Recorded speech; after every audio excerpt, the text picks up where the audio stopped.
जो माया के द्वारा रचे हुए प्रलोभनों और भोगों में अपने जीवन को लगाकर नष्ट कर रहे हैं। बड़ा गर्व है। सर्दी का समय है और एक चैन पड़ी है सोने की, तो यहां तक की बटन खुली है, क्योंकि उसे खोल के दिखाना है कि हम सोने की चैन पहने हैं। कौन सी खास बात भैया? अरे ब्रह्मांड नायक की सृष्टि को तुमने देखा कहां है? कितना बड़ा सोने का पहाड़, बड़ा आश्चर्य होता है। 4 लाख योजन, 1 योजन का मतलब 4 कोस, 1 कोस का मतलब 3 किलोमीटर। कितना सोना! एक छोटी सी सोने की जंजीर तो पूरी छाती खोले कि देख लो सोने की जंजीर है। अगर 1-2 अंगूठी पहने हैं ना तो हर बार वो, हमने देखा है, एकांतिक में देखा है। आपकी बड़ी कृपा है कि आप देखो हम अंगूठी पहने हैं, जैसे उससे कोई प्रभाव होगा क्या? कुछ नहीं प्रभाव। यहां तो कुछ कह रहे हैं, बड़ी दुर्दशा है मनुष्य जाति की इस समय। क्या? माया रचित भोगों में, माया रचित प्रलोभनों में, माया रचित पदार्थों में भोग बुद्धि, अहम बुद्धि हो गई है। ये भोग विलासता नष्ट करने के लिए तुम्हें मनुष्य शरीर मिला था। तुम अंदर ही अंदर खोखले होकर अपना नाश कर रहे हो। बहुत दया लगती है जब ऐसे, तो लगता है आपको भगवान की कृपा से जो अमूल्य श्वासें मिली, जहां आप इन श्वासों का नाम जप कर दिव्य पद प्राप्त कर सके, वहां तुम ऐसे किस काम के? गांव में पहले बैंक के लॉकर तो थे नहीं, तो दीवालों में सोना गाड़ देते थे। मर गए और जब दूसरों ने जमीन खरीदी और मकान बनाया तो करोड़पति बन गए। क्या जीवन रहा? पूरे जीवन कंजूसी करके जोड़ करके दीवाल में गाड़ के मर गए या बैंक में जमा करके मर गए। थोड़ा होश में, तुम्हारे पास क्या है जो तुम लेके जा रहे हो? जरा देखो क्या है। अगर नाम जप नहीं है, धर्म नहीं है, भगवत आराधना नहीं, तो खोखले हो। तुम्हारे पास क्या है? आज धर्म के नाम पर पाखंड का तांडव हो रहा है। महापुरुषों के वचन वो किसी से दबते नहीं। जैसे गुरुजन डांटते हैं ऐसे डांट रहे हैं। आज धर्म के नाम पर पाखंड का तांडव हो रहा है। हृदय मेरा कांपता है ये देखकर कि मेरी समाज का क्या होगा। संतों को अगर दुख होता है तो समाज को देखकर दुख होता है। प्रभु पर विश्वास नहीं, शास्त्र का स्वाध्याय उस पर श्रद्धा नहीं, और संतों का शासन नहीं, मन मानी केवल कर्म, सर्वतंत्र स्वतंत्र भगवान की आज्ञा का उल्लंघन करते हुए मन मानी आचरण, दूसरों के उन्नति के मार्ग में भारी रोड़ा पैदा करने वाले ये पाखंड, दंभ, स्वयं गिरते हैं और जो इनके चक्कर में पड़ जाए उनका भी नाश कर देते हैं। आप गए और औरों घालहीं, जो कहूं सतमार्ग प्रतिपालहीं। ये दंभपूर्ण राक्षसी वृत्ति का विकास होता चला जा रहा है। ऊपर से बड़े सौम्य शांत चिकने स्वच्छ दिखाई दें, अंदर बड़ा गंदगी भरी है। विषयाशक्ति और विषय भोगों की कामना, मान प्रतिष्ठा धन इसकी चाह, बातें ज्ञान की, क्रियाएं अज्ञान की, बातें परम पद की, आचरण नरक जाने की। बड़ा दुख हो रहा है, ऐसा महापुरुष जन कह रहे। बाहरी सभ्यता बहुत जोर की, आंतरिक सभ्यता का नाश हो चुका है। बाहरी सुंदरता बड़ी जोर की, रंग लेके गालों में लगाते हैं। दर्शन, अब जब इस समय आते तो दर्शन करते हैं, रात्रि में गाल में रंग लगाने की जरूरत क्या है? संत दर्शन के लिए आए हो तो तुम्हें यहां गाल में तुम्हारे लाल गाल कौन देखेगा? अरे यहां लाडली लाल के गाल देखने वाले भाई। ये जो नगर है वृंदावन प्रेम नगरी है, यहां लाडली लाल के कपोल देखने वाले हैं। जहां से गौर कांति प्रकट हो रही, श्याम कांति प्रकट हो रही है, जो बड़े बड़े ब्रह्मबोध संपन्न महापुरुषों के चित्त का अपहरण करके बलात् अपने अधीन कर लिया। कृष्णात् परम किमपि तत्त्वम हम न जाने। आप संयम से भगवत आराधना कीजिए, आपकी दृष्टि सुंदर होगी। चेहरा तो मांस खाने वालों का भी चमकता है, चेहरे की चमक साधना नहीं होती। साधना की चमक दृष्टि होती। तुम्हारी दृष्टि कैसी है?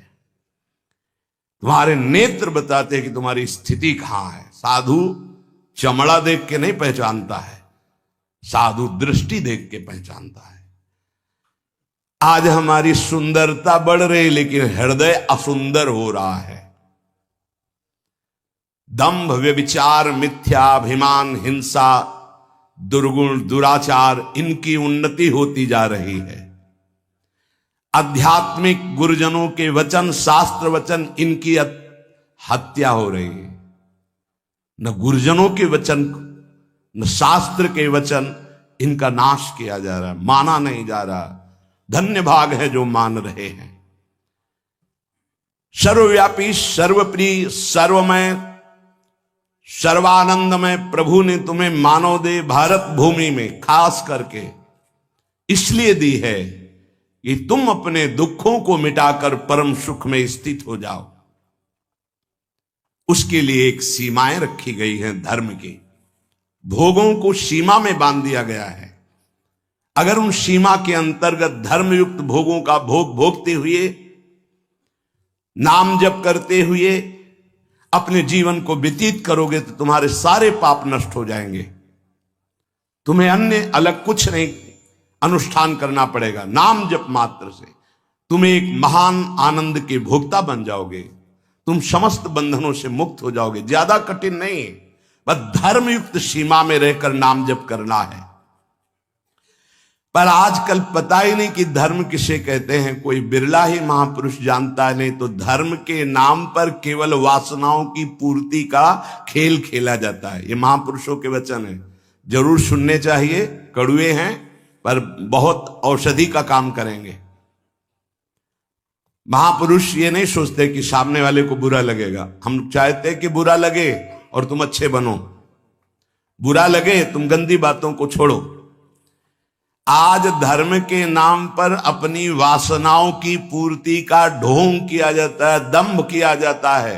कुछ बिरले ऐसे महापुरुष जन हैं जो धर्म को जानते हो, धर्म पर चलते, धर्म के लिए प्राण बलिदान किया जाता है।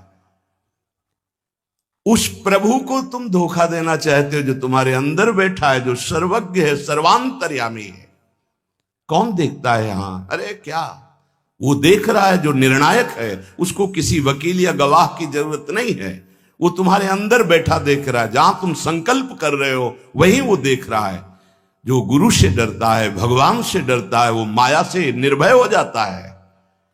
जो गुरु से नहीं डरता, माया उसे बरबस बलात् ऐसे आचरण कराती कि रात दिन डरना पड़ता है और दुर्गति प्राप्त होती है। भगवान का नाम बहुत दिव्य है। अभी तक जो गलती हुई उसका सुधार करने के लिए आपको अवसर दिया है। ये जो सत्संग मिल रहा है, कृपा पात्रों को मिल रहा है, जिनके कानों में सत्संग पहुंच रहा है और उनको विश्वास है कि इस हमारा कल्याण करने के लिए भगवान ने हमारे कानों तक ये सत्संग पहुंचाया है। अब लो नशानी अब ना नशई हूं। अब तक जो गलती हुई अब नहीं करेंगे। भगवान नाम को भूल करके, धर्म की अवहेलना करके कोई भी हो उसका सर्वनाश, पतन निश्चित है। सर्वनाश का तात्पर्य होता है ये जो तुम्हारी श्वासें मिली, तुम्हें बुद्धि मिली, दोनों खत्म हो जाएंगी। ज्यादा अपराध बन जाएगा, काल मृत्यु हो जाएगी। ये श्वासें बहुत कीमती है। देखो अभी अवसर मिला है तो तुम्हें माया समझने नहीं दे रही। जहां ये शरीर छूटा फिर तुम्हारे बस की कोई बात नहीं बनेगी। तुमको जबरदस्ती अवश्य में भोक्तव्यम कृतम कर्म शुभाशुभम, दंड भोग। जब जेल मिल जाती है ना तब तुम्हारी कुछ नहीं चलेगी। जो वहां का सिद्धांत है उसके अनुसार चलोगे, नहीं तो और दंड पे दंड भोगना पड़ेगा। फिर 83,99,999 योनियां, इनमें कौन सी योनि है जिसमें सुख मिल पावे? केवल क्लेश ही क्लेश। अपनी बात नहीं कह सकते, अपनी रक्षा नहीं कर सकते, अपने कल्याण के लिए कुछ सोच नहीं सकते किसी भी योनि में, चाहे देवता क्यों न बने हो। देवता भी भोग योनि है, कर्म योनि नहीं। केवल मनुष्य कर्म योनि है, भारत भूमि। इसलिए परम साधन, परम साध्य श्री भगवान का नाम है। इस कलयुग में और कोई साधना हो पाना बहुत कठिन है। जो साधन के सूत्र बताए गए हैं उन पे स्थित हो पाना, जैसे अष्टांग योग, अब 3 घंटे बिना हिले डुले पद्मासन सिद्धासन में बैठते हैं, आज भी हैं, पर बहुत कम। मंत्रों को सिद्ध कर लेना आज मजाक माना जाता है कि ऐसा कैसे हो सकता है, मंत्रों से भगवान प्रतिष्ठित हो जाएंगे। अरे भगवान का अवतार हो गया। राम जी की प्राण प्रतिष्ठा में तुम्हें ऐसा लगता है कि कैसे ऐसे हो सकता है? तो राम जी जब प्रकट हुए तो मंत्रों से ही हुए। एक ब्रह्म ऋषि का नाम श्रृंगी ऋषि, उनको बुलाया गया, मंत्रानुष्ठान करके पुत्रेष्टि यज्ञ की और मंत्र से अभिषिक्त उस खीर को पवाया गया, महाराज दशरथ जी को दिया गया। उन्होंने अपनी 3 रानियों को विभाजित किया। श्री कौशल्या जी से परब्रह्म परमात्म स्वरूप भगवान राम प्रकट हुए। सुमित्रा जी से लक्ष्मण और शत्रुघ्न प्रकट हुए। कैकेयी माता से महान प्रेम मूर्ति भरत जी प्रकट हुए। ये कैसे प्रकट हुए? मंत्र से। पुत्रेष्टि यज्ञ श्रृंगी ऋषि ने करवाई, वशिष्ठ जी साक्षी, दशरथ जी यजमान, भगवान का अवतार हो गया। तो भगवान के लिए प्राण प्रतिष्ठा में भगवान पधारे, कोई आश्चर्य की बात? अरे भगवान का अवतार मंत्र से हो गया। आज भी हो रहा है मंत्र से अवतार। हृदयों में गुरु प्रदत्त मंत्र के द्वारा भगवान को हृदय में प्रकाशित कर लिया। उसी को सिद्ध महापुरुष कहते हैं। श्रद्धा नहीं रह गई, विश्वास नहीं रह गया। सबका परम कल्याण करने के लिए एक बात सिद्ध है, मान लीजिए, नाम। ये नाम और मंत्र में भेद है, भेद होते हुए भी अभेद है। भेद ऐसा, मंत्र को पवित्र अवस्था में गुरु प्रदत्त जपा जाता है। गुरु प्रदत्त होना चाहिए, पवित्र अवस्था, और उपांश और मानसिक ही होना चाहिए, वाचिक नहीं। और मंत्र जाप से स्वरूप जागृत होता है। नाम के लिए अपवित्र या पवित्र का कोई भेद नहीं है। नाम अगर गुरु से नहीं मिला है और आप नाम जप कर रहे हो तो वो गुरु मिला देगा। नाम जप का सबका अधिकार है, जहां से सुनो जो नाम प्रिय लगे सबका परम मंगल करेगा।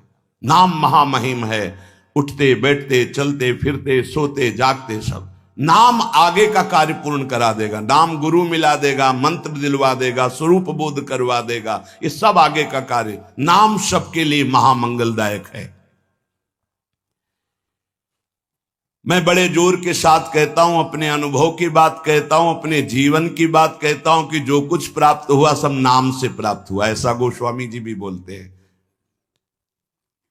बस हम कुछ सावधानियां बता रहे हैं। नाम जापक अगर इन सावधानियों को कर ले तो बहुत जल्दी नाम सिद्ध हो जाए। पहला, हम जिस प्रभु के नाम का जप और कीर्तन करते हैं उसके अनन्य हो जाएं। अनन्य, ये खास बात है। पहली, जो नाम जप करते हैं उसके अनन्य हो जाएं। उठते बैठते सोते जागते वही नाम हमारा जीवन बन जाए। बस ये बहुत खास बात है, इसलिए जल्दी इस पे स्थित नहीं हो पाते। जो लोग ये कहते हैं कि मैं तो बहुत से नाम जपता हूं, तो उनको गुरु कृपा प्राप्त नहीं हुई अभी। देख लेना, जिस दिन गुरु कृपा प्राप्त होगी तो आप समिट जाओगे। गुरु कृपा प्राप्त होने का ये प्रभाव होता है कि वो गुरु प्रदत्त नाम और मंत्र में अनन्य हो जाता है, हो ही जाता है, स्वाभाविक हो जाता है। पर जिसको नाम सिद्ध करना है उसको उस नाम के अनन्य होना होगा। जो नाम कीर्तन करते हो, जो नाम जप करते हो, उसके अनन्य हो जाओ। एक ही परमात्मा है, उसके नाम अनंत है, लेकिन अनंत नाम नहीं जपे जा सकते। नाम एक ही पकड़ो और जो पकड़ो उसके अनन्य हो जाओ। जिह्वा से वही तुम्हारे स्फुरित होने लगेगा। दूसरा, नाम की महिमा है, कितना भी बड़ा पाप किया जाए और नाम जापक का कुछ नहीं बिगाड़ सकता, भस्म कर देता है नाम पाप को। इस बात का भरोसा करके पाप करना, ध्यान दीजिए, नाम की महिमा ऐसी है, पक्का है, पर नाम की महिमा का भरोसा करके पाप करना नाम सिद्ध नहीं होगा। आपके हृदय की अशांति दूर नहीं होगी, चिंता दूर नहीं होगी, आपको अविश्वास हो जाएगा नाम जप में। प्रभु के नाम का सहारा लेकर के पाप नहीं करना। हां, भूल हो जाना और पाप करना, इसमें अंतर है। हमसे भूल हो गई, हमसे गलती हो गई, तो कोई और प्रायश्चित करने की जरूरत नहीं, वो नाम जप ही सब पाप नष्ट कर देगा। लेकिन नाम पाप नष्ट कर देगा, ऐसे विचार करके जो नवीन नवीन पाप करता है, वो नामापराधी के हृदय में कभी नाम चल ही नहीं सकता। नाम दैन्य भाव से जो शास्त्र और गुरु की आज्ञा में रहता है वहां चलता है। नाम चिदानंद है, भगवान है, कोई केवल शब्द मात्र नहीं है।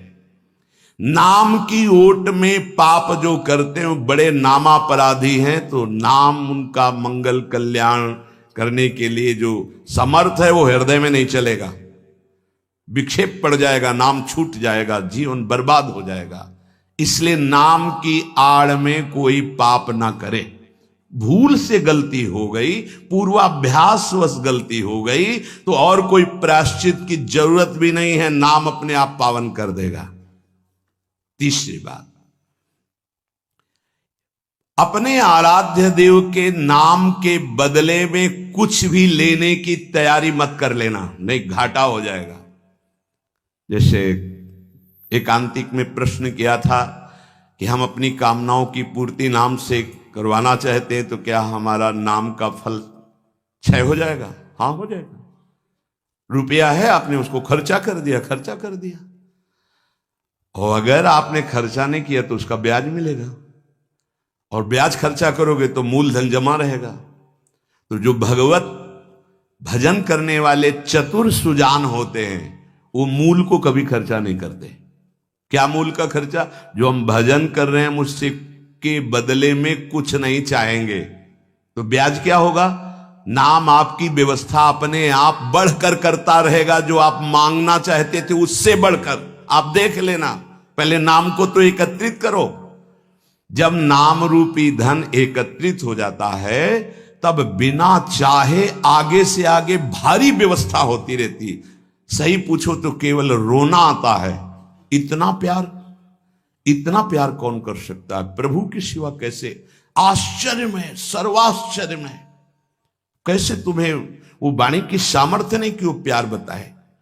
जो महापुरुष भगवान के समान हैं, सच्ची मानिए, व्यक्त अव्यक्त, वो आके दुलार करते हैं उस उपासक को जो केवल भरोसा ले लिया है प्रभु का, कोई कामना नहीं और नाम जप करता है। व्यक्त अव्यक्त महापुरुष आके दुलार करते तो एकांत में केवल रोना आता है कि प्रभु मुझ अधम पर इतना कैसे प्यार। ये सब ब्याज में हो रहा है, मूल तो आपका नाम धन जमा ही है। व्यक्त अव्यक्त महापुरुष दुलार करते हैं, बलिहार निहाल कर देते हैं प्रभु। अपने आराध्य देव के नाम के बदले में कुछ भी लेने की तैयारी मत कर लेना, क्योंकि बहुत घाटा हो जाएगा। जैसे महामणि के बदले में कांच लेने वाले को क्या कहा जाएगा? मूर्ख। ऐसे ही नाम जप के बदले में माया जनित कोई भी सौदा ले लिया तो घाटा हो जाएगा। एक तरफ नाम तुम्हारा है, एक तरफ संसार की भोग सामग्री नहीं चाहिए, पीछे पड़ी रहेगी। हर सुविधाएं आपके पीछे पड़ी रहेंगी। विश्वास कीजिए, एक बार परीक्षा में पास हो जाइए। आपके सामने है, आप नाम के बदले में ले लीजिए। नहीं, वो तो वस्तु मिलेगी ही जो नाम के बदले में कह रहे थे, नाम तुम्हारा सुरक्षित बचा रहेगा। अरे कुबेर भी जिनके एक सेवक हैं, लक्ष्मी भी जिनकी दासी हैं, उन प्रभु की बात कर रहे हैं। उन प्रभु को अधीन करने वाला नाम है, उसके बदले में कुछ लोगे तो घाटा हो जाएगा। ये बैठा लो तो बोले हमारा काम कैसे चलेगा, कृपा से सब अपने आप व्यवस्था हो जाएगी, आप चिंता मत करो। नाम जापक की लौकिक पारलौकिक सब व्यवस्था का ठेका स्वयं भगवान लेते हैं। योगक्षेमम वहाम्यहम, एक साधारण आदमी कह दे कि जाओ आज से निश्चिंत रहो, मैं तुम्हारी देख लूंगा सब व्यवस्था, तो तुम निश्चिंत होने लगोगे। अनंत ब्रह्मांडों का सर्वज्ञ सर्वत्र सर्वशक्तिमान कर तुम अकर तुम अन्यथा कर तुम परमात्मा बोल रहा है। अनन्यश्चिंतयन्तु मामे जना परिपासते तेषाम नित्याभियुक्ता नाम योगक्षेमम वहाम्यहम। और तुम विश्वास नहीं कर रहे, तुम अपने नाम को बेचना चाहते हो। ईश्वर के नाम रूपी धन का संचय करने वाले को पाप नष्ट करने की भावना भी नहीं सोचनी, अपने आप नष्ट हो जाएगा। आग जला दी तो अंधकार और शीतलता दोनों अपने आप प्रभाव से नष्ट हो जाएंगे। तुम्हें मांगने की जरूरत नहीं कि हे अग्नि देवता आप अंधकार को नष्ट कर दे, शीतलता को नष्ट कर दे। ऐसे ही नाम जापक की दरिद्रता, अज्ञान, अंधकार, ये सब नष्ट हो जाता है। विश्वास कीजिए, परम धन जिसके पास नाम है वो भगवान को खरीद लेता है, औरों की तो बात ही क्या। सुमिर पवन सुत पावन नामू, अपने बस करी राखे रामू। भगवान को अधीन कर मान जाओ हमारी प्रार्थना। पाप नष्ट करने का भी विचार मत सोचिए, वो अपने आप नष्ट हो जाएगा। चौथा, अपने आराध्य देव के नाम से बढ़कर और कोई साधन मान लेना, तभी नाम छूट जाएगा। हमारे सेवक जी महाराज ने वृंदावन बाद में आए, पहले वृंदावन प्रकाशित कर लिया गढ़ा जबलपुर में। वो लिख रहे हैं श्री हरिवंश नाम हमारा जीवन सर्व सुखधाम परम मंगल सर्वस्व प्रदान करने वाला है। श्री हरिवंश नाम नित कहो, नाम प्रताप नाम फल लहो, नाम हमारी गति सदा। हरिवंश नाम बिसरे न छिन, श्री हरिवंश सहाय भल। हरिवंश हरिवंश हरिवंश, तो आचार्य आ गए, निज मंत्र दे दिया, वृंदावन प्रकाशित हो गया, नित्य विहार लीला में प्रवेश हो गया, सब नाम से हो गया। तब आए वृंदावन। अपने परम प्रीतम के नाम के आगे फिर कोई साधन नहीं। अगर किसी अन्य साधन में महत्व बुद्धि हो गई तो नाम छूट जाएगा। नाम सिद्ध करने के ये उपाय हैं, बहुत बड़े महापुरुषों के वचन हैं। हमारे को जो गुरुदेव ने नाम दिया, इससे बड़ा कोई साधन नहीं। सब सेवा आदि चल, पर नाम नहीं छूटेगा। अगर हम किसी अन्य साधन पर महत्व बुद्धि कर लेंगे तो नाम छूट जाएगा। पांचवा, नाम जापक को दिखावा बिल्कुल नहीं करना चाहिए। नाम में एक रोग लग जाता है दंभ का, बनावटी पना। जहां दंभाया तो नाम अंतर ध्यान हो जाता है, दाम्भिक की प्रापंचिक गति हो जाती है, प्रपंच में फंस जाता है। इसकी कई बार संकेत में चर्चा हुई है। ये दंभ बहुत हानिकारक है। प्रभु का नाम प्रभु के प्रेम के लिए, केवल प्रभु को रिझाने के लिए है। अगर कहीं बनावटीपना, दिखावटीपना आ गया, दूसरों को प्रभावित करने की बात आ गई तो दंभ आ जाएगा। यह दंभ बहुत बड़ा आपका परमार्थ नाशक रोग है। ये बड़े बड़ों के अंदर आ जाता है। इस बात का पता लगना बड़ा कठिन हो जाता है कि दंभ आ गया है। इस दंभ के दोष से बचने के लिए किसी महापुरुष के अनुशासन में रहने की आवश्यकता है। इस दंभ को हम विनोद भाषा में कह सकते हैं बगुला भक्ति, दिखावटीपना। बगुला एक टांग पे खड़ा है, ऐसा लग रहा है जल में समाधिस्थ हो रहा है, लेकिन उसकी दृष्टि मछली पे है, वो समाधिस्थ नहीं है। और जहां मछली आई खट्ट से कहा फिर वैसे ही बैठ गया। जिसकी दृष्टि विषय भोग पर होती है, विषयों पर होती, मान प्रतिष्ठा पे होती है, वो दंभ भक्ति में लग गया, अब वो नष्ट कर देगा। दंभ दोष से बचना बहुत आवश्यकता की बात है। जिसको अंदर से नाटक करने का स्वभाव बन गया है, मान बड़ाई प्राप्त करने के लिए, अपने को सिद्ध बताने के लिए, वो दंभी हो जाता है। दंभी किसी और को धोखा नहीं दे रहा है, वो अपने आप को धोखा दे रहा है। वो बहुत ही मूर्खतापूर्वक अपने धन को खो रहा है। सर्वदर्शी भगवान को भला धोखा कौन दे सकता है? हम कह सकते हैं कि वो धूर्त जो दंभ और पाखंड कर रहा है, वो अपनी वासनाओं की पूर्ति के लिए सिद्ध बनना चाहता है, वो बहुत बुरी तरह भ्रष्ट हो जाता है। देखो ये बातें महापुरुष जन गुरुजन बोल रहे हैं, बहुत सावधानी से हृदय में धारण करना है। जो दंभी होता है वो पाप करने से संकोच नहीं करता, उसका पाप चिरमित्र बन जाता है। चिरंजीवी मित्र मतलब जब तक जिएगा पाप करेगा। बहुत ये चूक हो जाती है, दंभ नहीं होना चाहिए। गलती हो जाए हम हृदय से स्वीकार करते हैं, आगे बढ़ जाओगे। अब हम तो भजन करते हैं, भजन के बल से सारे पाप नष्ट कर देंगे, या किसी भी तरह का कोई नाटक प्रदर्शन करना, बहुत जोर का दंभ बढ़ जाता है। ऐसे नाटक होने लगते हैं कि लगता है भगवान इनको औषधि की जरूरत है, पक्का दिमाग खिसक गया है, इनको औषधि की जरूरत है। ऐसा शास्त्र सम्मत सिद्ध नहीं होता। खूब भगवदानंद में, ब्रह्मानंद में डूबे हुए सिद्धों के दर्शन किए हैं। दंभ अपने आप को भुलावे में डाल करके नष्ट कर देता है।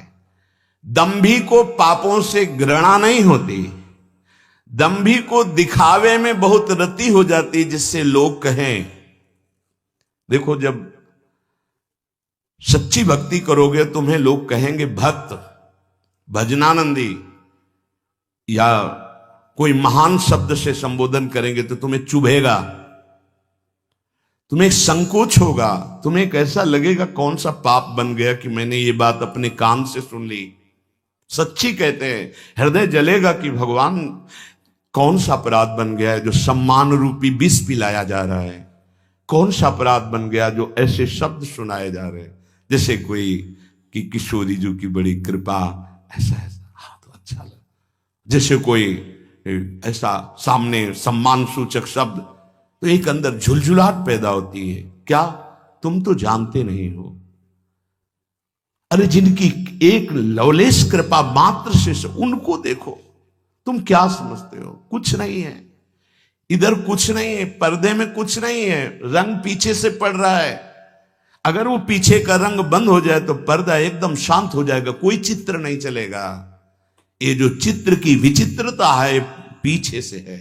भगवत प्रकाश आ रहा है, गुरु प्रकाश आ रहा है, उसको देखो। उपासक उसको देखता है, इसलिए सदैव दैन्य रहता है कि सामने तुम्हें पर्दा दिखाई दे रहा है लेकिन पीछे गुरु प्रताप है, पीछे इष्ट प्रताप है। उपासक इष्ट प्रताप को देखता है। जैसे रहीमदास जी का बड़ा यश हो रहा था, वो स्वर्ण मुद्राएं बांट रहे थे, तो ऐसे बांट रहे थे। किसी ने पूछा कि प्रभु आप नेत्र नीचे करके क्यों बांट रहे हैं? तो उनका देनहार कोई और है, देत रहत दिन रैन, लोग भरम मोह पे करें, तासो नीचे नैन। देने वाला तो कोई और है, उससे कोई जय जयकार कर नहीं रहा। मेरे नेत्र इसलिए नीचे हैं कि देने वाले को देख नहीं पा रहे हो, लोग भरम मुंह पे करें कि रहीमदास जी बांट रहे, इसलिए मेरे शर्म के कारण नेत्र नीचे। देनहार तो कोई और है जो रात दिन दे रहा है। तू दयाल दीन हो, तू दानी हो, भिखारी हो प्रसिद्ध पात की, पाप पुण्यहारी। नाथ तू अनाथ को, तू अनाथ कौन मोश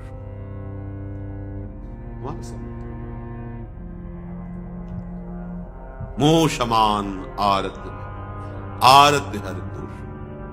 ब्रह्म तू हो जीव, तू है ठाकुर हो चेरो। तात मात गुरु सखा सब हित में।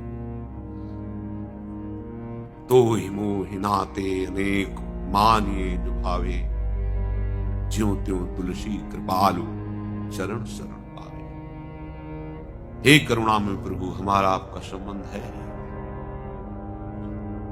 चाहे जिस संबंध से देख लो हम आपके ही हैं। नाथ आप बस ऐसा कर दो कि आप मिल जाओ, आपसे बिछुड़ना बर्दाश्त नहीं। जो मांग करके, जो मांग करके, अगर आप पापी मानते हैं, पतित मानते हैं, तो हे नाथ हमारा आपका बढ़िया संबंध है, क्योंकि आपका नाम पतित पावन है। आप जैसा कोई दाता नहीं, हमारे जैसा कोई भिखारी नहीं। आप जैसा महान नहीं, हमारे जैसा नीच नहीं। हे दीन बंधु पतित पावन, आप ही हमारे माता पिता गुरु सखा हितैषी। आप ब्रह्म हो, मैं जीव हूं, जो संबंध हमारा आपसे ही संबंध है। बस ये बात ध्यान रखें, हमारा आपसे ही संबंध है। इस भगवत मार्ग में चलने पर हम धीरे धीरे संसार के संबंधों से विलग होते हैं, पर हम अपने शरीर संबंध में फंसे रहते हैं। हम शरीर की क्रियाओं पर भरोसा कर लेते हैं, प्रभु की कृपा पर। यह सूक्ष्म विषय, तर्क का विषय नहीं है। हम अपने अहम द्वारा की हुई क्रियाएं, उनका तो भरोसा कर लेते हैं, पर प्रभु की कृपा का भरोसा नहीं कर पाते। यदि कहीं साधु संग से कृपा का परिचय मिल जाए, तो ये कृपा निश्चित आपको भगवत प्राप्ति करा देगी। जासु कृपा नहीं कृपा अघाती। कोई भी भगवत साक्षात आज तक किया है तो तुम्हारी कृपा, तुम्हें रघुनंदन, जान ही भगत भगत चंदन। भक्तों के हृदय को भक्ति से शीतल करने वाले प्रभु, आज तक कोई तुम्हें जान पाया है, पा पाया है, तो आपकी कृपा से पा पाया है।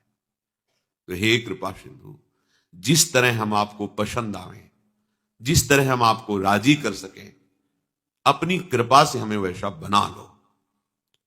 सब साधन शास्त्र के अनुसार करते हुए भी भरोसा प्रियालाल की कृपा का, ये आंतरिक बात है।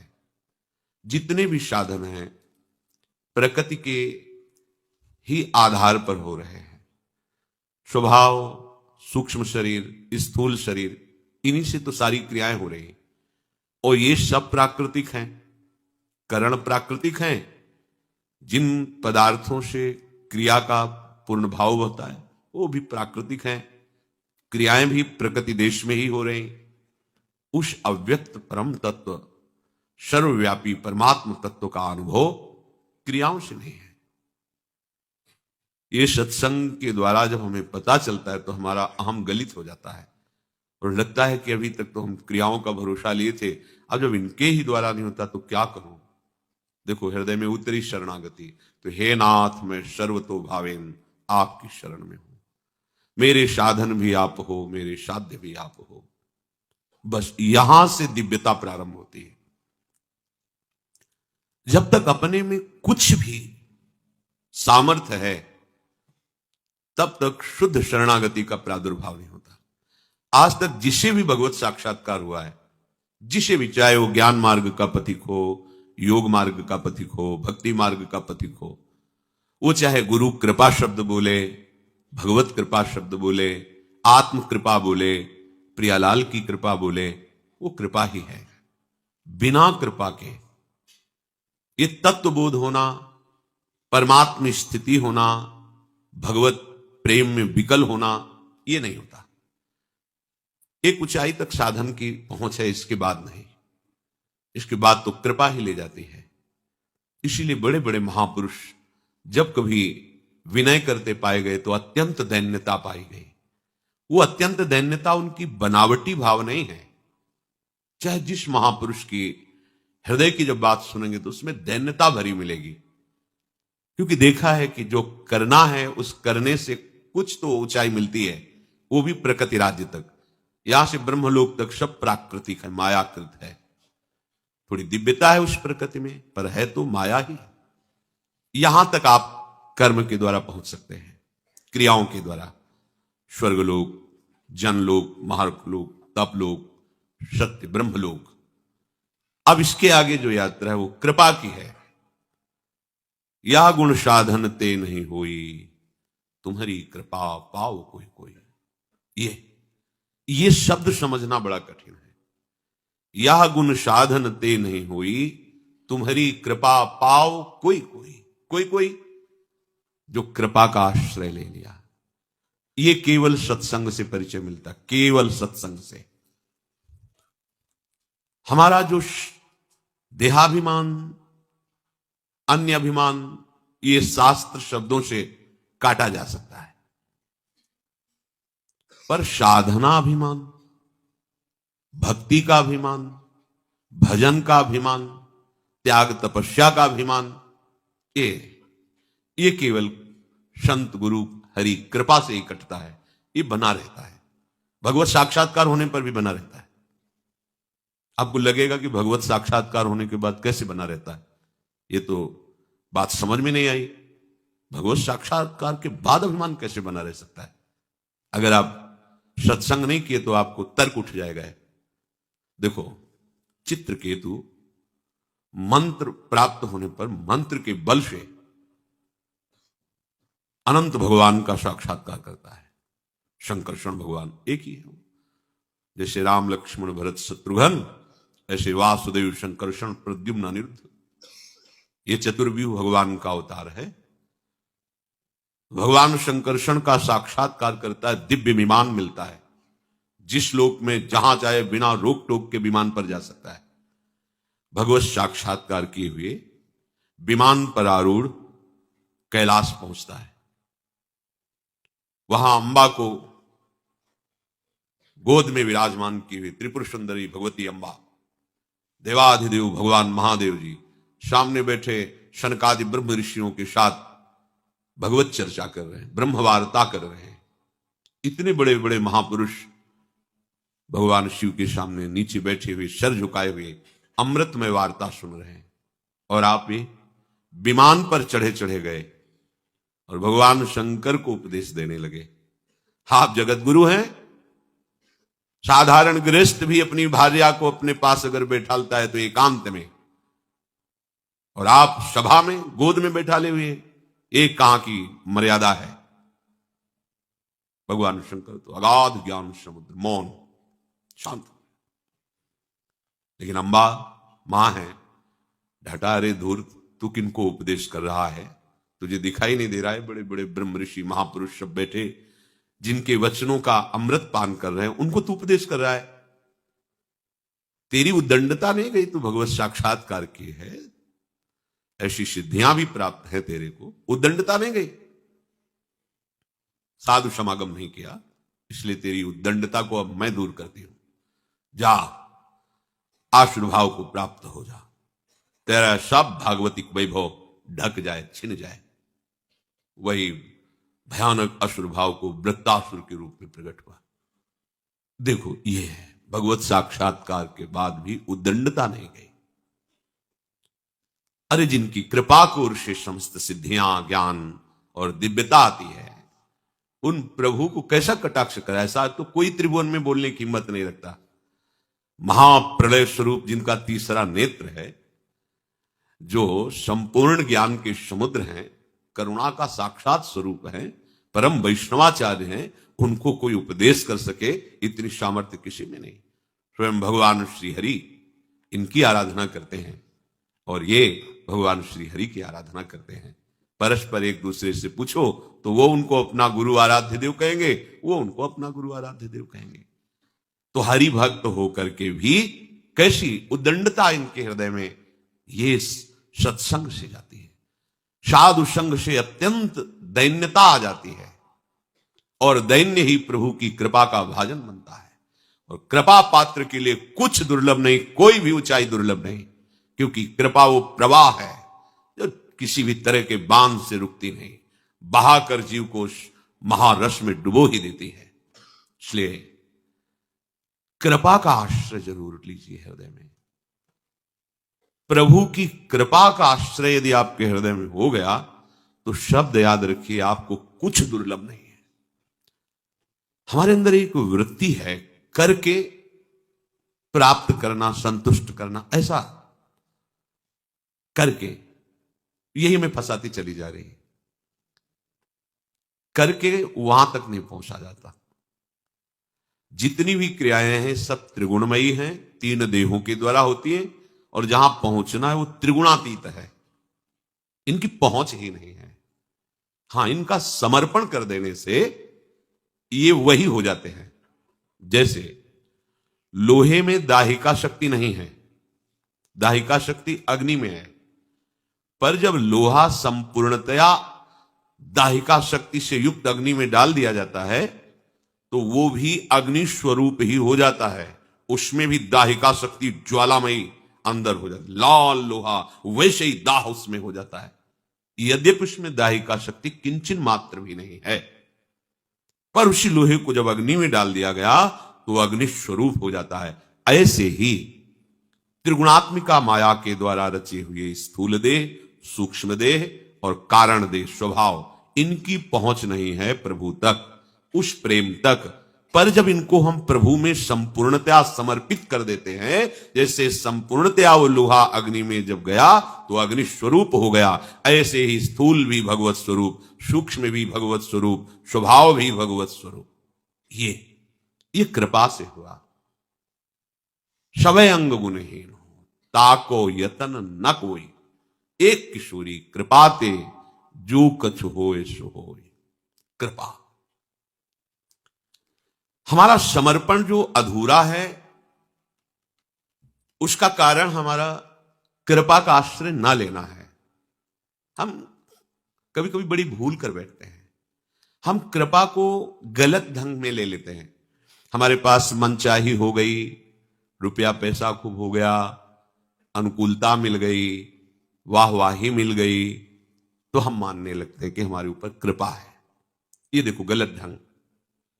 जब इसके विपरीत परिस्थिति आई फिर हम कोसने लगते हैं, भगवान के पास क्या कमी थी, अगर वो इतना दे देते तो हमारा एक काम चल जाता। भगवान के पास क्या कमी थी, उन्होंने ऐसा क्यों कर दिया। हमें लगता है अब उनकी हमारे ऊपर कृपा नहीं है। हम कृपा को अनुकूलता में तोड़ने लगते हैं, प्राकृतिक अनुकूलता को हम कृपा मानने लगते हैं। नहीं, कृपा ये सुंदरम सुंदराणाम है तो भीषणम भीषणानाम भी है। जब कृपा का आप आश्रय लेंगे तो अब कृपा सुधारेगी आपको। उसका दो स्वरूप है, तैयार रहिए। सुंदरम सुंदराणाम, बहुत सुंदर, सुंदर से भी सुंदर है। कुसुमादपि, कुसुम से भी कोमल, वज्रादपि कठोरादि, वज्र से भी कठोर है। कृपा पात्र को इसकी परवाह नहीं रहती, जो वास्तविक शरणागत है। पर आप परिचय जान लीजिए कृपा का। कभी कृपा बहुत सुंदर रूप धारण करती है, अनुकूलता ही अनुकूलता। जब देखती है कि अभी तो इसमें फंसाव है, अनुकूलता में फंस जाएगा ये, तो फिर वो भीषण रूप धारण करती है, विनाश लीला। हर तुम्हारी चाही हुई बात के विपरीत, हर तुम्हारी राग की वस्तु को नष्ट कर देना। अब आपको लगेगा कि मेरे आराध्य देव की मेरे पर कृपा नहीं है। आप विपरीत चिंतन करने लगेंगे, आपको संशय हो जाएगा, आप शरणागति को कोसने लगेंगे। कहते हैं शरणागत रक्षक हैं, अमुक कार्य देखो बिगड़ गया, अमुक संतान गई, ऐसा क्या ये इनकी कृपा है? ये अभी आपका समर्पण नहीं, कृपा को नहीं समझ पाए। कुसुम से भी कोमल रूप लेकर कृपा आती है, वज्र से भी कठोर रूप लेकर के आती है। हमें कृपा को पहचानना होगा। कृपा की पहचान वही कर सकता है जिसका अपना कुछ नहीं रह गया है। प्रभु के सिवा सब कुछ होते हुए भी सब समर्पित भाव केवल प्रभु, वही कृपा को पहचान जाता है। कृपा को जिसने आदर देना सीख लिया, ये बड़ी सूक्ष्म बात है। अपमान, निंदा, तिरस्कार, जितना कड़ुआ व्यवहार है वो एक साथ कृपा लेके आ सकती है, क्योंकि बहुत शीघ्र आपको प्रेम रस में डुबोना है। कम समय में बहुत दूर वाली मंजिल तय करानी उसे, तो आपको हल्का करेगी। जितना राग भरा हुआ है मिट एक साथ हो सकता है ऐसा। आपका मन प्रतिकूल, आपका तन प्रतिकूल, आपका बाहरी व्यवहार जन प्रतिकूल, हाहाकार मच सकता है। आपको कृपा की पहचान करनी है। ओहो, इस समय प्रचंड रूप धारण करके भगवान की कृपा आई है, स्वागत है आपका। ऐसा मंगल मोद, ऐसा परिणाम आनंद में होगा, कृतकृत्य हो जाओगे। पर कृपा को केवल अनुकूलता, सम्मान, प्रियता, इसमें मत तोलिए। हमारी हालत यही है। हमारी जब अनुकूलता बनती तो हमें लगता है बड़ी कृपा है, और जब प्रतिकूलता आती है तो लगता है कृपा हट गई। ये कृपा कोई अनुकूलता प्रतिकूलता से संबंध नहीं रखती। ये आपको केवल प्रियालाल के प्रेम में डुबोएगी। उसको जो भी करना पड़ेगा। जब देख लिया गया कि अब ये विषैला फोड़ा दबने वाला नहीं है, अब तो ऑपरेशन शल्य क्रिया ही इसका उपचार है, तो फिर वो ऑपरेशन ही होगा। ऐसे ही जब कृपा सिंधु की कृपा देख लेती है कि अब इसका अहंकार इतना बढ़ गया है, राग इतना बढ़ गया है कि अब तो ऑपरेशन करना ही पड़ेगा, तब भीषणम भीषणानाम भयंकर रूप धारण कर लेती है कृपा। और टूटने नहीं देगी, ये भी बात है। कृपा का जो भयंकर प्रहार होगा वो आपको कवच पहना के होगा। केवल अहंकार को नष्ट किया जाएगा, केवल राग को आप में चोट नहीं पहुंचने दी जाएगी। क्या कवच होगा? सत्संग, सद्विचार, विवेक।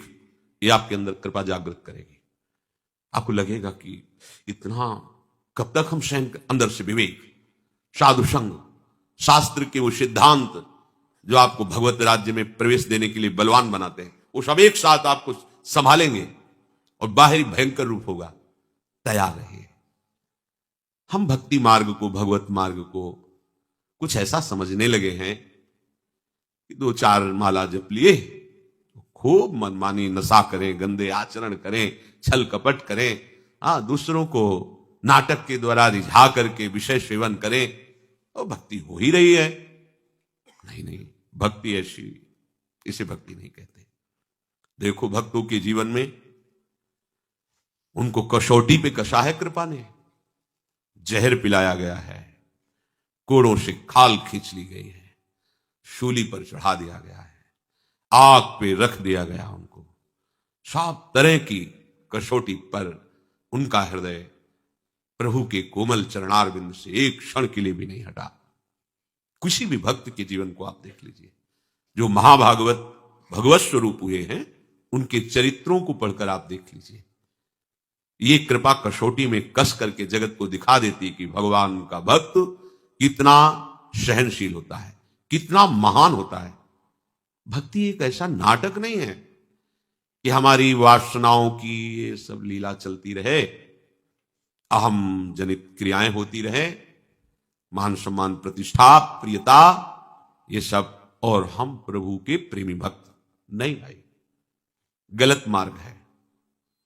संसार का राग त्याग ही भगवान के अनुराग में परिणित होता है।